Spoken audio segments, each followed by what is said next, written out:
So I'm almost 3 days out from ending my 90-day juice fast, and I've hit a crossroad.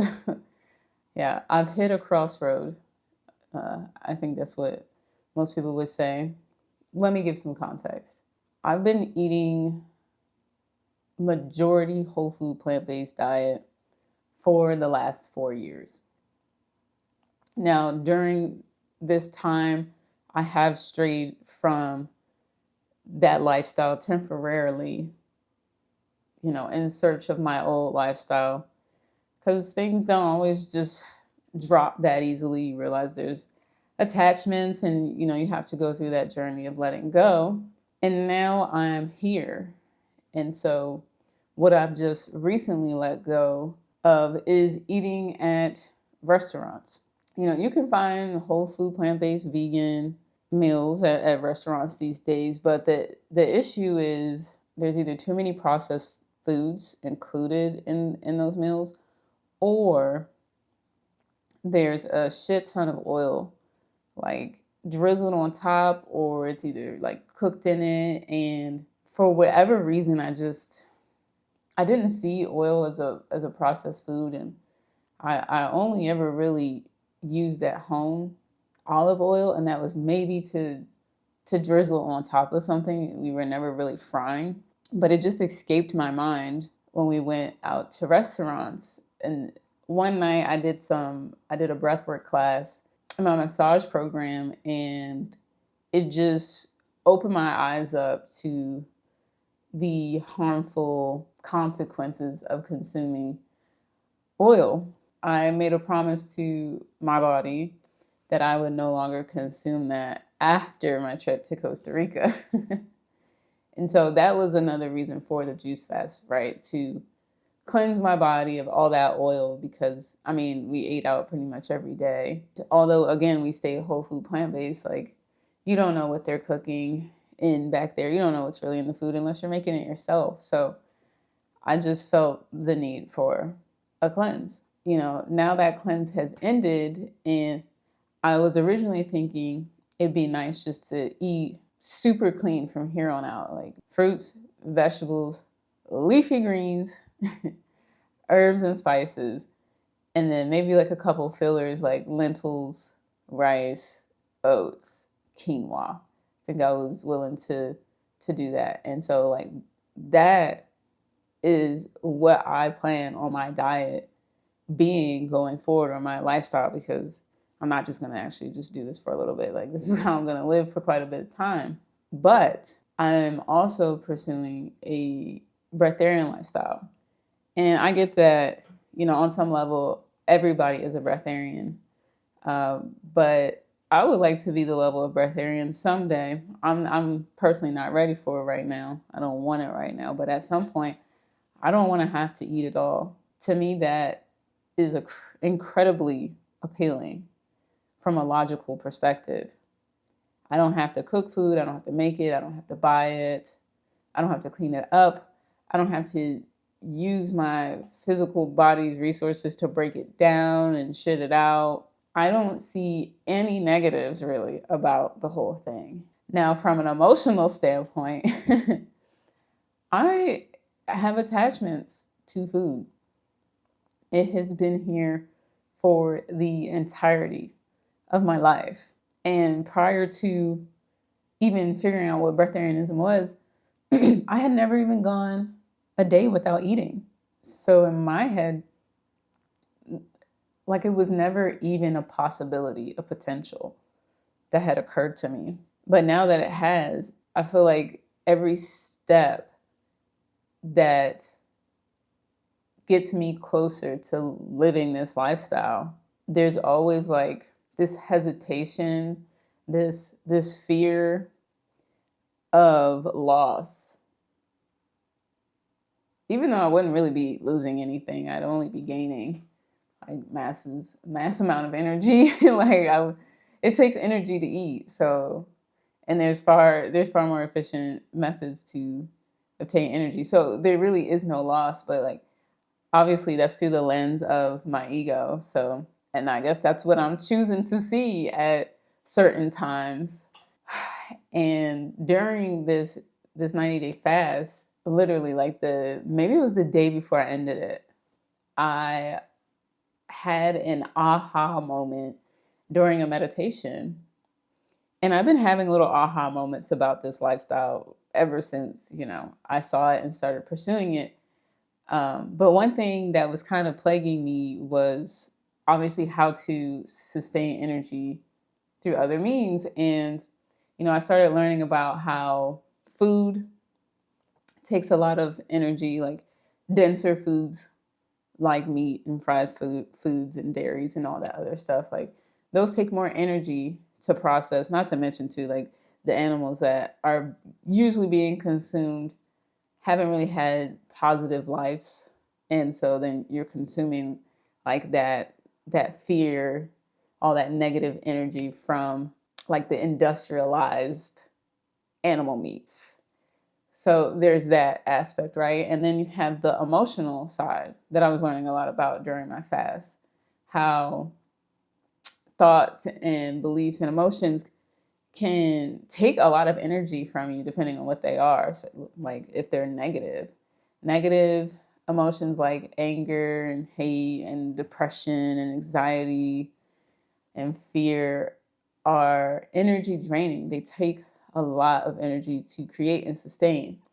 So I started working on my emotions, like I don't want to drain myself. Like in my head, one of the ways to not eat and sustain energy for a longer period of time or eat very little is don't use a lot of energy, be very efficient. So I started to tackle these two areas, because these were the areas that I was learning about and was understanding. And it was like, okay, I'm seeing how to save energy in those two areas, right? And cultivate energy in those two areas. But then something that's been preached to me about this lifestyle is meditation. I started meditation pretty much the same time I began like my healing journey through foods and nutrition. And I hadn't really understood it. I was watching YouTube videos, reading books. I bought a book on meditation. I'm looking at other people, other breatharians who I look up to for guidance. And I was like, I can't figure this out. This needs to make sense to me. Because if it doesn't, then I can't believe it. And if I don't believe it, then it's not going to be my reality. I now realize that learning about thoughts and belief systems. But so I was like, okay, like I get it. Like if you're in a restful state, maybe you could gain some energy, but I digress. On the last day of my fast, I did a new meditation. It was by Dr. Joe Dispenza, I believe, and it's called Blessing the Energy Centers. And I did this meditation, and both my wife and I, after we got up from the meditation, we were like, oh my God, I know how breatharianism is possible. And it was like, whoa.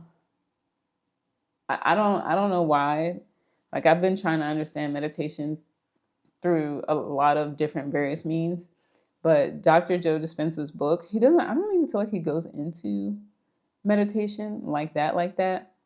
But I guess the accumulation of knowledge that I've kind of gathered over the last 4 years, plus his book, just helped close the gap in what I felt like, and I guess my wife, what we were missing. And now that I have a greater understanding of how meditation assists in energy cultivation, I'm like, whoa. Like I couldn't even be consistent with my meditation practice. Like I would do it every day, then I wouldn't. I would do it every other day, then I miss a month. And then it was just like kind of in and out because I just didn't understand the point. It just wasn't, I felt better, and my mind always feels better when I meditate. Like I don't even know, but I was always feeling better, but I was just like, I feel better doing other things too, like rollerblading and going to the gym and playing video games and editing. So it was just like, and listening to music. And so I was like, why this? And I don't think this is the only thing you have to do, but for me, this is the thing that moved the needle the most, I guess. But now I'm at a crossroad because, part of me is a bit fearful. And I say part of me, it's actually not part of me. My ego is a bit fearful because if I move forward with meditating every day and practicing what I've learned and piece it together with, my monitoring my thoughts and listening to my emotional guidance system and checking my belief systems, in addition to, eating a whole food, plant-based vegan diet and consuming less dense foods, coupled with this meditation, it's like, hold on, will I need food anymore? So my ego is fearful because that's one of the ways that it reinforces itself. Now I'm going to switch over to me. I was excited to explore this whole food, plant-based vegan journey, medical medium style, because honestly, most of the stuff that I'm cutting out is due to, the books that I've read and my own experiences I've felt when cutting it out versus adding it back in, because I cut everything out and I've added everything back in. And yeah. So through my own experience, I've come to know, at least from my body, like those books are truth. I was like, I wonder what it feels like to just eat like this, like super plain, make all your food at home, like very little seasoning or none at all, and then steamed, maybe some baked things here or there. Like I was like, each year I kind of like step up my nutrition game and eat a bit more clean. So I was like, okay, like a year of this should be fun. Like there's some meals that I've been wanting to try and I want to learn how to do oil free. My wife is a great chef, a really great chef. So I enjoy eating her creation. She loves the kitchen. But that doesn't coincide with eating like not at all. It could with very little. It definitely could. But yeah, I guess I just wanted to talk about this because, man, I have to choose. I have to choose. And just like I did before with the restaurants, like we battled like going out to restaurants for like a good year. We would not go to restaurants for like months and months and months and months. And then I don't know, like something would hit and we'd be like, do you want some pho?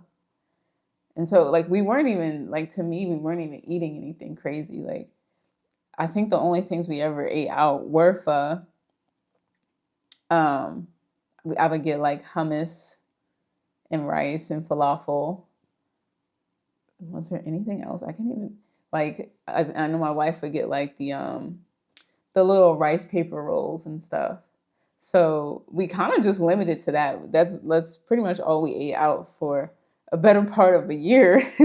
So, we weren't just going off the deep end, I don't know, eating like deep fried Oreos or deep fried butter. But I'm like at this point where it's life, the universe has showed me this is the next step. It's up to me to decide when to take it. And I'm like,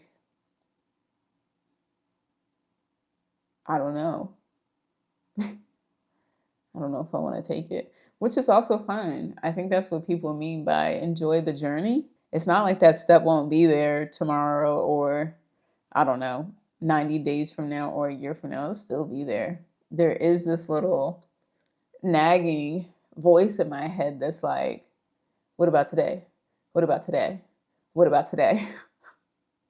So that's my update post fast. This is not what I originally planned to talk about, but this is what I'm talking about. So, anywho, much love and happy healing.